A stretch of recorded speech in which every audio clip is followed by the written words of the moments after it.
Hey,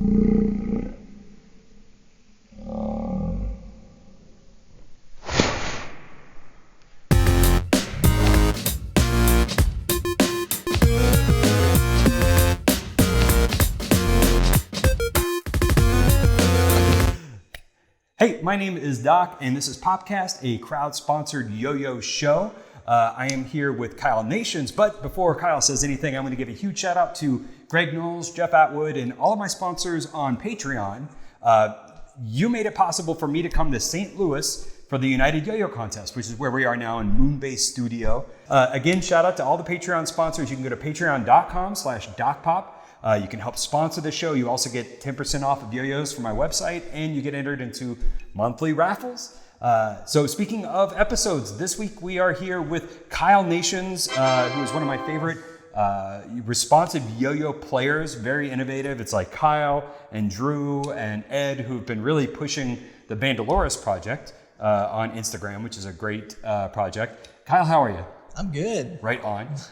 So you've been playing like this responsive style of yo-yoing. Did you play like non-responsive first, or did you just get into this? Non-responsive first. I think I discovered the modern scene about 2010 and learned, modern 1A tricks, and then they did their Fixed Axle Friday thing. What was that, like 2012, 2013? And that just changed everything for you? Yeah, it changed everything. Yeah. It was good. Yeah. I saw the stalls, and that sort of like opened my brain up to the possibilities, because suddenly you can do tricks where you're not spinning, you can break the plane, and, Suddenly it happened to me, and I landed in a stall and like, what can I do with this? And then I just did one of these.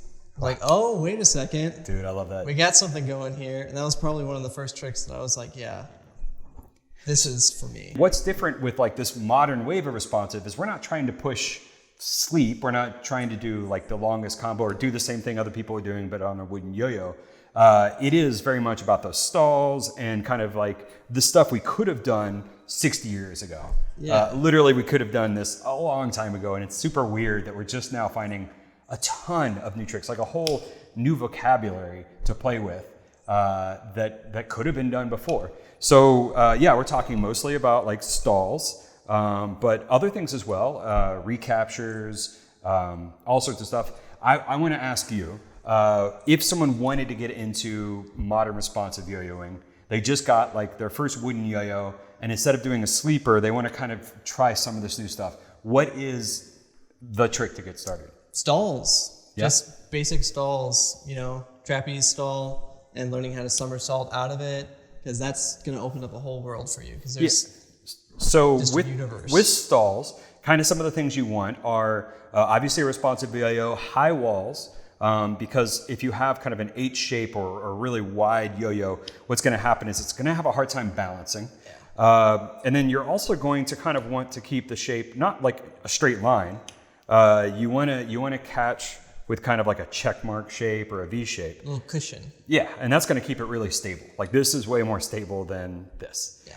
But the thing is, when I'm teaching stalls to people, they always do this, which I don't know if you could see. It's like even hard for me to do now. But they do this and then try to pull. Yeah. So what's your tip for teaching someone? It's the good tip I use is try to throw a really traditional breakaway where it goes up to the shoulder, and let it respond, and don't even think about, because you want it to sleep like starting around here when you're doing regular trapeze, but you want it to respond right about here whenever you're doing a stall. Yeah, so definitely it's half a spin and pull it before you get your finger in. Exactly. Don't like wrap around your finger and then pull. Yeah, no, it's not going to work if you're trying to.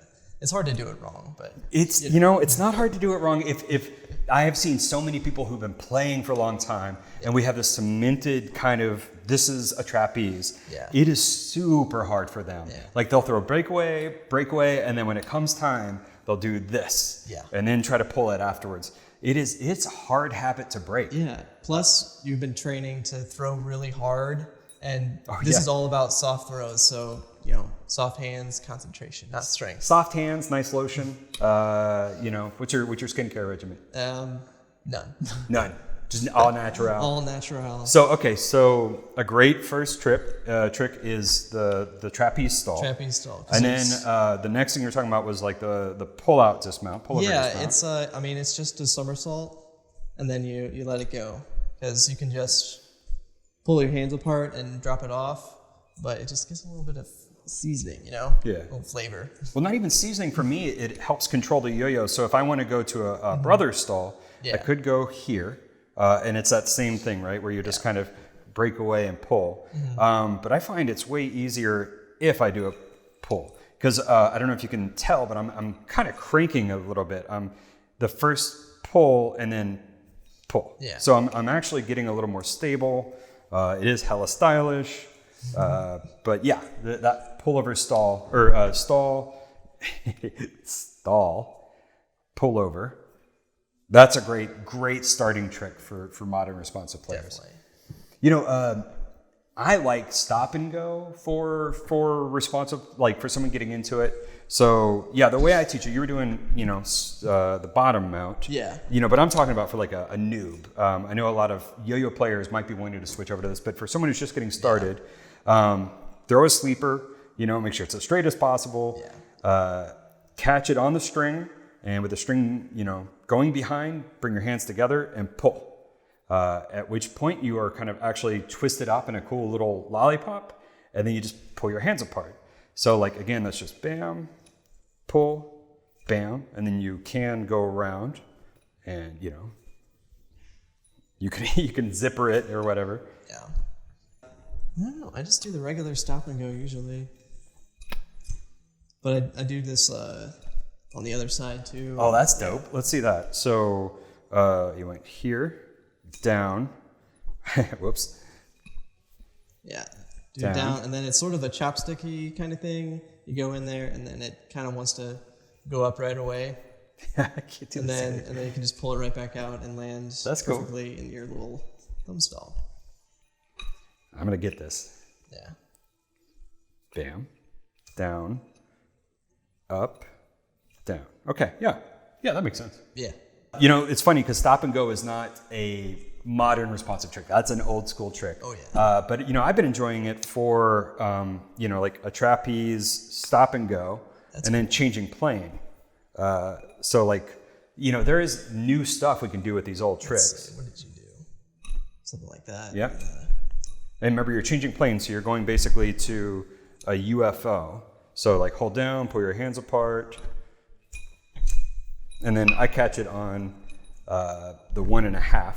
I thought I made this up, and then Drew Tetz just sent me, or no, he didn't send me. I found like a 10-year-old video of Drew's that was called Recaptures, and it was like I made up one, and 10 years ago Drew was doing these ones that were like behind his arm, kind of like recapture, like just crazy stuff. To me.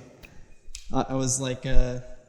Thinking of doing kickflips where you can catch it halfway through, and if my loop wasn't all twisted up, I would catch it like here, and then you just sort of bounce it out. And I was like, hey, that's cool. And then, of course, I find an old Drew video where he's doing the exact same thing, but way cooler. Drew or Ed did it. It's always Drew or Ed did it. So since you had twisted string, let's talk about another responsive trick, UFO, but with like a nice little flourish. Have no idea who came up with that one, but that's super fun. Yeah. And you can catch that onto like a mount, like a finger mount if you want, or you can like as it's coming, you can just kind of crank it out again, and now we have 2 twisted string, but that's okay. So let's talk about the pocket watches. I've seen you've been doing. I want to see your pocket watch combo. Okay, let's see if I can hit it on camera.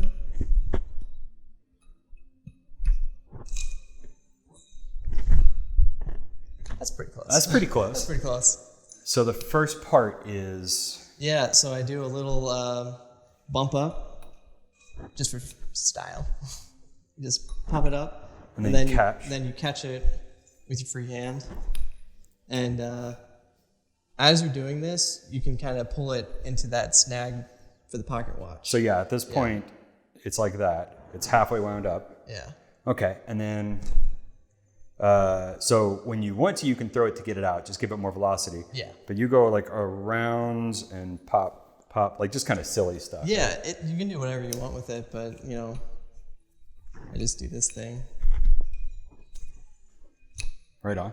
So we've talked about dream tricks. We've talked about kind of how you got into yo-yoing. Let's talk about what you look for in a yo-yo. What's your ideal yo-yo? Because you play fixed axle too, which is I mean, different. I like a light yo-yo. These are super light, so that's awesome. I like that it's got a small bearing and really broad pads. It's like my ideal setup for guts.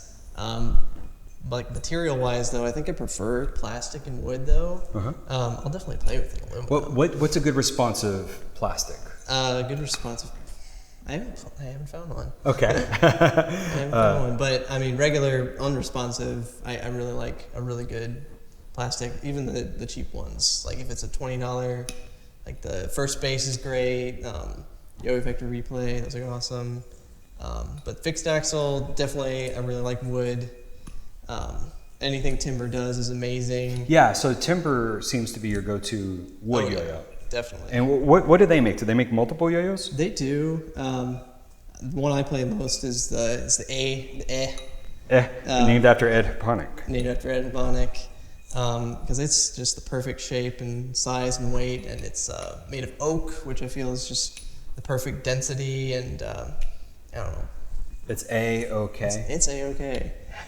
It's perfect. Well, cool. So thank you so much for hanging out. If people want to learn more about you online, where's the best place to find you? Well, go to Bandalores so you can learn yo-yo tricks. And then my personal account. What's the IG handle for that? It's just at Bandalores. Okay.